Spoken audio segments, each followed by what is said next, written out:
Mabuhay teammates, itong Basketball Universe at ako si Bill Velasco. Anong pinagbago na ng PBA? Marami. Nung panahon namin, hindi ka pwedeng lumayap ng nag-iisa. Ay, Laging may sasalubong sa iyo. pagsisisihan mo. Mga pagsisisihan mo. Magsama na tayo sa ilalim ng court. Oo. Ngayon, hindi na. Pag lumipad na, hindi mo na pwedeng habulin. Kasi yung panahon na yon, yung no harm, no foul, lahat magagawa mo eh. Pwede kang kumapit, pwede kang manuntok, pwede kang mansiko. Ngayon, hindi na. The Bicolano Superman, kalahati ng Bruce Brothers at isa sa mga player na ipinagbabawal na sumama sa isang team kung nandoon si Mon Fernandez, Abet Gidaben, Manny Victorino. Yan, si Yoyoy Villamin. At nahanap namin siya sa Amerika. Ang bahaging ito ay hatid sa inyo ng Smart Sports. Yoyoy, bakit ka napunta ng Amerika? Anong meron dyan? Wala naman. Alam mo naman, ang tarong sa atin dyan mahirap ang buhay na ngayon. Hmm. So, anong trabaho mo ngayon dyan? Ah, construction ako. Okay. Kaya pa. Oh, kaya pa. Okay. O sige, balikan muna natin yung yung sa PBA, no. Nung galing ka ng Mika tapos nag-PBA ka, may pagkakaiba ba yung PBA tsaka yung Mika? Hindi, halos parehas lang eh. Kaya lang, Hmm. professional nga lang yung PBA. Hmm. Pero ang ama yung Mika, amateur. What was it like nung panahon nyo na playing for Crispa na napakasikat nung Crispa nung araw? Proud ako dun dahil nasa Crispa ako eh. Mhm. Lahat ng player, kinako na maging player ka ng Crispa or Toyota that time. Kasi si Boss Danny, napakabait. Oh, mabait talaga si Boss Danny. Oh. Maski anong Ano, hiling mo sa kanya, bibigay niya. hindi humihindi, ano. Hindi mo hindi. Oh. Yung ano ba, yung rivalry nyo ng Toyota, totoo bang nagkakainitan kayo kahit sa labas ng basketball court? Inside the court lang naman kami. Pagdating sa labas, pagkakaibigan man eh. Kaka-birthday lang nga ni Dante Silverio nung Friday, andun din yung mga ibang taga-Crispa eh. Mhm. Kaya Toy si Freddy nandun. Pakiramdam mo naman nung nawala na yung Crispa at nalipat ka ng team. Malungkot dahil nawala na yung rivalry ng nauna kasi ang Toyota nawala eh, nag-disband eh. Mm. Mm. Tapos after the year, Chris pa naman. Ay. Kaya medyo naghanap ng bagong team. Mm. Pero wala ka namang himutok doon. Ano lang, parang part of business lang. Oo, ganun naman talaga eh. Kailangan mong magpatuloy. Ano ba yung plano mo na nung nagsimula ka sa PBA? Talagang plano mong magtagal na talaga sa basketball? Hindi naman. Kaya lang parang yung panahon kasi na yun parang laro-laro lang eh. Wala naman big ka pa na sa trabaho dahil para ka lang nag-i-enjoy eh. That time eh. Basta maglaro ka lang. Ang dali, no? Lalo na kay Coach Baby. Oo. Nung nawala yung Chris pa, tapos isang taon naglaro ka sa ibang team, napunta ka ng Alaska, No, ano yung naging bago ako mag-Alaska sa Manila Beer muna. Manila Beer? Oo. Kumusta naman yung experience mo doon? Okay naman. Dahil kasama ko dun si Simon eh. Oo, Simon. Oo. Yun yung Simon. nagkahiwalay Toyota. Mm. Tapos pumunta ka ng Alaska, parang yung Alaska napaka-structured nung sistema nila eh. Nahirapan ka ba mag-adjust doon?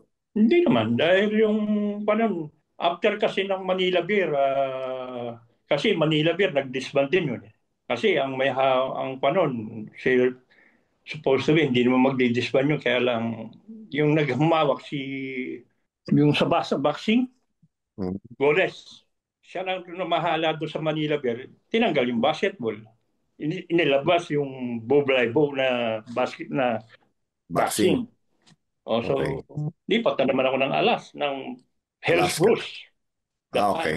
Hillsborough pa siya, ano. Mm. Tapos, nakilala kayong dalawa ni Ricky Relosa na parang enforcer na Bruce Brothers. Paano nangyari yun? Kung na lang siguro yung panahon lang talaga eh. Dahil yung depensa naman namin, wala naman halos sa pag nakalampas sa kanya, sasaluhin ko. Pag nakalampas sa akin, sasaluhin niya. Ganun lang yan eh. Tapos may iuwing pasa, no? Mm. Yung yung 1987, muntik ka nang nag-number 2 ka sa MVP eh. Iniisip mo ba yon? Nag-number 2 ka kay Abet. Kung kasi noon yung panahon na yun, basta laro lang ng laro. Hmm. Ibigay mo yung 100% mo. Pero yung laban naman namin ni Abet, okay lang yun dahil maski sinong mapili sa amin, okay lang dahil parehas lang naman kami. Nung nilagay ka sa restricted list, no? Ikaw, si Abet, si Mon Fernandez, si Manny Victorino, naka-apekto ba yun sa career mo? Siyempre, Oo dahil nga. di ka makapamili ng team eh. Dahil So, hindi ka pwedeng sumama kay Abet, hindi ka sumama kay Mon, kay Pilit, kay Manny. Biktima ako noon eh dahil bali, hindi naman ako kalakihan noon eh. oo nga eh. Wala tayong magagawa. Oh, so naging naging mas mahirap. Oo. Oo. Hindi Mm. ka kasi makapamili ng magandang team eh. Mm. Kasi nakuha nga yan eh, napunta ka sa protected list eh. Tapos, kailan ka nagsimula magka-problema sa tuhod na, di ba, nagtutubig yung tuhod mo nun? Hindi, noon sa Alaska pa kami. Sa Alaska na kami. Ah, okay. Alaska pa lang. Okay. Nag-torn ligament ako doon. Oh, tapos Yung bicep ko. di mo pinaoperahan.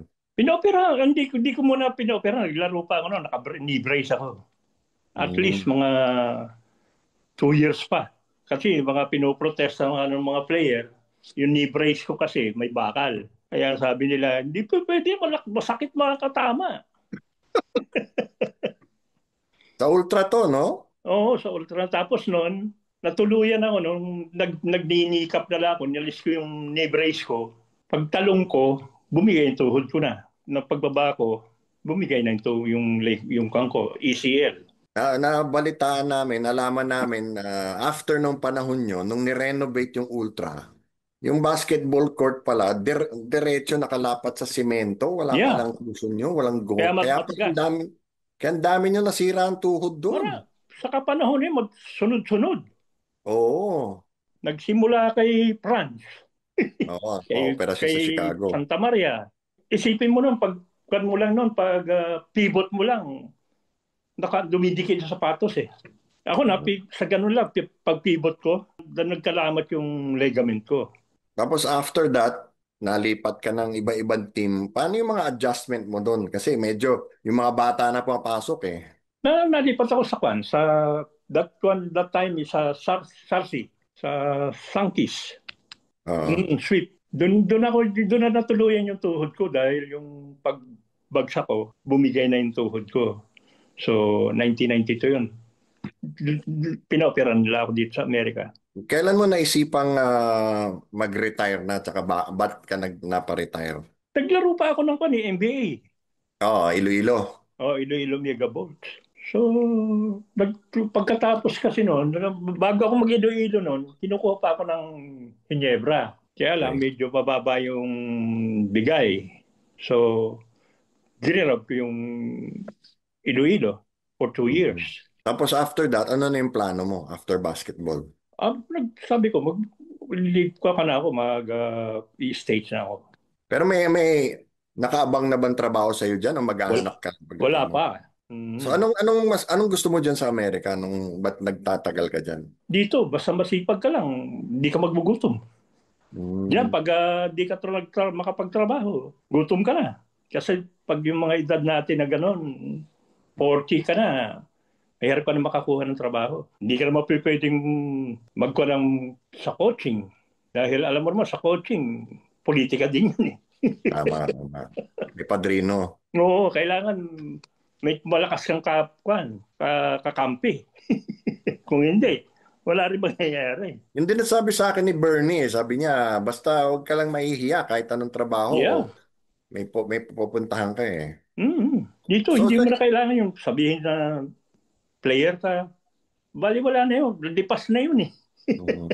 Marami pa rin nakakakilala, pero anong magagawa mo? Kailangan mo magkumayod. But for you personally, sa tingin mo hanggang kailan ka pa magtatrabaho? Hindi natin masabi. Siguro another 2 years. So, inisip mo ba nung magkakapamilya ka na may maging basketball player sa pamilya mo? Meron naman yung dalawa kong anak, naglaro na ba ng varsity, San Sebastian High School. Okay. After that, pumunta sila ng Perpetual, ng college. Ang bahaging ito ay hatid sa inyo ng Nickel Asia Corporation. Tinanong din namin si Yoyoy kung ano yung mga hindi niya makakalimutan sa PBA, lalong-lalo na nung nagkaroon siya ng reputasyon na brusko masyado maglaro. Sa dinami-dami ng na-experience mo sa PBA, anong mga pinaka naalala mo? Madaming experience. Mas masarap yung mag-Grand Slam ka eh. Mag-champion ka, saka yung mga, alam mo naman yung mga fans, pag naghihiyawan, yan ang mga nakakapag-kon sa iyo ng moral na kailangan galingan mo pa. Ngayon hindi na ganon. Na hindi na ngayon. Anong pinagbago na ng PBA? Marami. Nung panahon namin, hindi ka pwedeng lumayap ng nag-iisa. Laging may sasalubong sa iyo. Pagsisisihan mo. Pagsisisihan mo. Magsama na tayo sa ilalim ng court. Oo. Ngayon, hindi na. Pag lumipad na, hindi mo na pwedeng habulin. Kasi yung panahon na yon, yung no harm, no foul, lahat magagawa mo eh. Pwede kang kumapit, pwede kang manuntok, pwede kang mansiko. Ngayon, hindi na. Pag hinawakan mo lang ng konti, ang foul mo, foul na agad. Bagba mo yung body, contact ng body mo, hindi mo rin pwedeng gamitin. Sa last question na lang.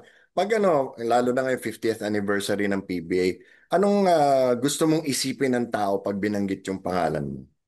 At least, na-remind nila ako as a Bicolano Superman. Yan. Hindi na nakakalimutan.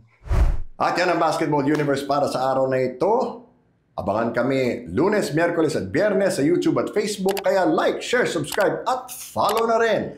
Nais namin pasalamatan ang aming mga sponsor. Smart Sports, Nickel Asia Corporation. Laging tandaan, saan man kayo at ano man ang ginagawa ninyo, magkakampi tayo. Ako si Bill Velasco at ito ang Basketball Universe.